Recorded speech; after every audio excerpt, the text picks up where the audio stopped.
ya mashru'iyatu alqital, kuwekwa ruhusa ya mapigano.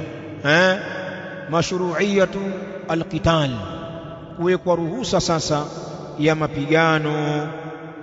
Sheikh anasema rahimahullah, wa fi hadhihi adh-dhurufi al-khatirati, na katika hivi vipindi vya hatari, nyakati. Wa fi hadhihi adh-dhurufi al-khatirati, na katika hivi vipindi vya hatari kama mlivyoviona hapo juu, anzala Allahu ta'ala al-idhna biqitali Quraish, akaiteremsha Allah ta'ala idhini ya kuwapiga vita, kuingia vitani, idhini ya kuwapiga vita Quraish. Idhini ikaja ni jaiz, ikiwa mtume atataka kujitetea kwa yale anayofanyiwa na washirikina, basi inajuzu kupigana nao. Hiyo ndio amri ya kwanza. Amri ya kwanza ya vita ilikuja katika msingi wa jawaz, rukhsa. Thumma tatawara hadha al-idhnu, kisha ikaendelea kukua hii idhni, kwa maana ikaendelea kuboreka. Thumma tatawara hadha al-idhn, kisha ikaendelea kukua hii idhini hii, ma'a taghayyuri adh-dhurufi, pamoja na mabadiliko ya vipindi.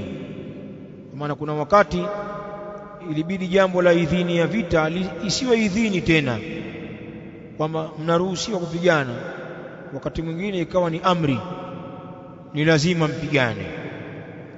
Kwa hivyo kisha ikaboreka hii idhini na kukua bwana, ma'a taghayyuri adh-dhurufi, pamoja na mabadiliko ya vipindi, hatta wasala ila marhalati alwujubi, mpaka ikafikia hii idhini hii katika daraja la uwajibu, katika hatua ya uwajibu. Kwa maana ikawa kupigana lazima sasa, hakuna kukaa tena.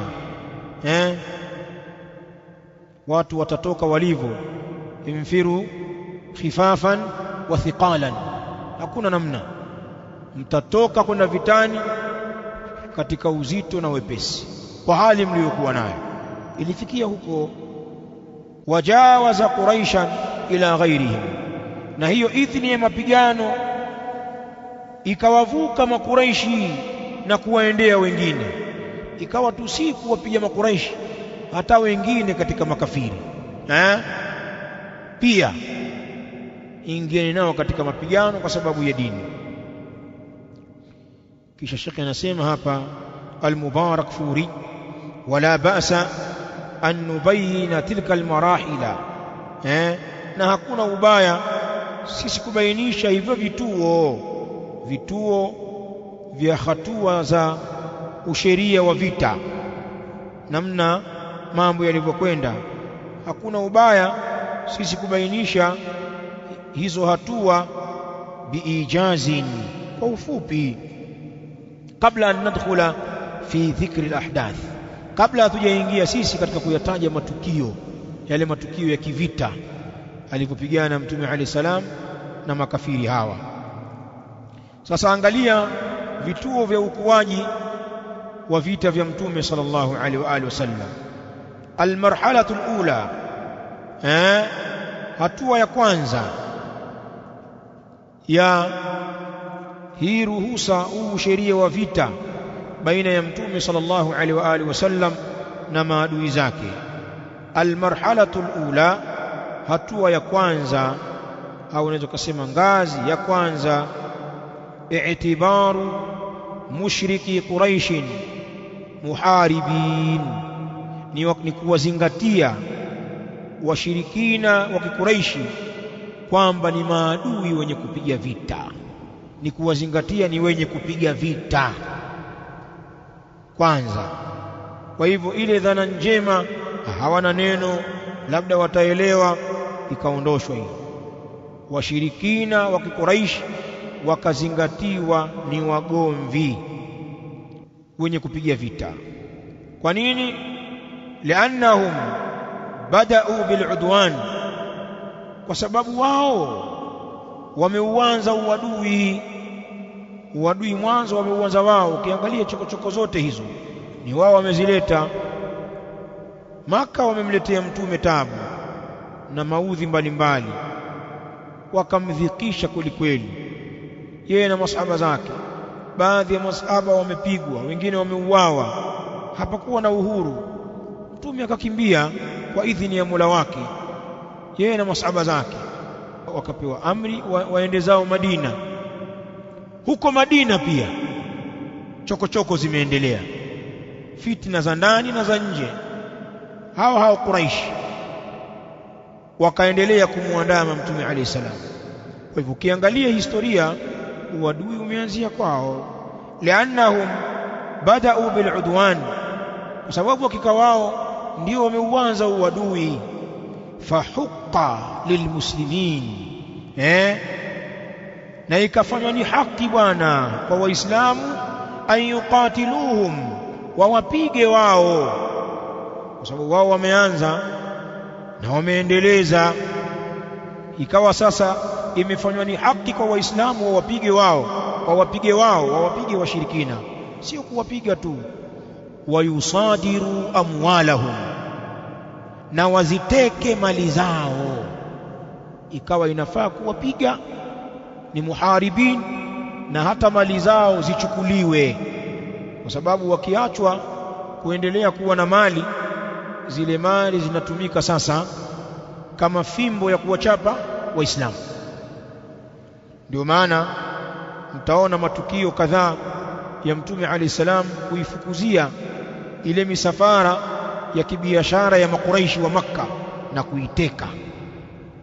Kuna wakati wanashtuka, wanaweza kutoroka wakaescape, na kuna wakati wanakamatwa wanatekwa. Yote hiyo ni kumdhoofisha nani? Adui. Naam. Au wakati mwingine kumtia hofu, aone kwamba hali ishakuwa mbaya. Sasa ikiwa biashara hatuwezi kufanya bwana, itakuwaje bwana? Hebu njoo tukae kwenye mazungumzo. Hii mbinu inatumika mpaka sasa kwenye vita vingi vya kileo. Mtu unaweza kubaniwa kwenye kona hivi, kaona huyu ana vurugu nyingi, huyu ana nguvu sana, ukawekewa vikwazo. Labda ukaambiwa meli zako hakuna kukatiza, au labda wenyewe kuna kitu mnategemea kwenye nchi yenu, labda ni kilimo, mna zao fulani, naambiwa hakuna kuuza katika masoko ya kimataifa. Na mfano wa mambo haya ya kufanya wewe urudi nyuma au usifaidike ukaendelea kuwa na nguvu. Si mnasikia mambo ya vikwazo bwana? Nchi mbalimbali kubwa zinawekewa vikwazo vingi ili mtu adhoofu, na kweli wengine wanadhoofika na wanarudi nyuma. Hata kama wale viongozi wanakomaa, tukubali tuko, lakini ukiangalia nchi yake taabani, wananchi wanatafuta mkate hamna, si ndio? Huduma muhimu hakuna, madawa, watu wanaandamana, vikwazo vina. Hapa nazungumzia mabwana wakubwa, lakini kuna nchi zingine hizi, Allah tustiri na mambo ya vikwazo na vita vya maadui bwana. Likizuiwa dona tutumeisha, au unasemaje bwana? Tukikosa dona kuna kusurvive? Hebu niambie tunakula nini? Si maskini. Watu wache bwana. Fahuqqa lilmuslimin an yuqatiluhum, na ikafanywa ni haki kwa waislamu kuwapiga wao. Wayusadiru amwalahum, na waziteke mali zao. Duna ghairihim min baqiyati mushriki al-arab, pasi wengineo wasiokuwa wao katika waliobakia katika washirikina wa Kiarabu. Kwa maana agizo hili liliwahusu washirikina wa Makka tu, na kupigwa na mali zao kutekwa, basi na wengine waliobakia katika washirikina wa Kiarabu. Jambo halikuwavuka kwenda kwa wengine, lilianza na hawa kwanza. Na hii pia ni siasa ya uongozi. Wakati wengine unawezekana ukawa na maadui wengi, kuwachanganya wote kwenye vita moja unaweza usitoboe. Wewe unaweza ukawapa namba wale ili uweze kudili na mmoja mmoja, ukamuita adui ladud, adui mkubwa, ni yetu namba moja ni huyu. Alafu kuna mwingine ni adui yako, ukamuita mshirika wetu katika maendeleo pamoja na changamoto, nampa namba yake, unamweka kiporo, si ndio? Ili naye avimbe kichwa kule kama mimi sina neno. Kumbe unajipanga, akitoka huyu nani ni yeye. Lakini wakati mwingine ukiwakusanya wote huwawezi. Angalia vitabu vya wanawachuoni wa Kiislamu, alafu mseme kwenye Uislamu hakuna siasa. Siasa yetu nyinyi hamuitaki, lakini iko. Wewe angalia maneno haya, angalia hii mipango, na hivi vitabu vya Kiislamu sio vya Wagiriki au sijui Mjerumani gani, vitabu vya mashehe hivi, na wanatuelezea historia ya Mtume alayhi salam. Ndio mambo ambayo yanafanyika leo. Naam. Sasa ukisoma kweli unasadikisha Uislamu uko mbali sana, lakini kama hujasoma mambo ya Kiislamu kama hivi, utawachukulia Waislamu ni washamba tu, na kwamba nyinyi ndio wajanja, si ndio?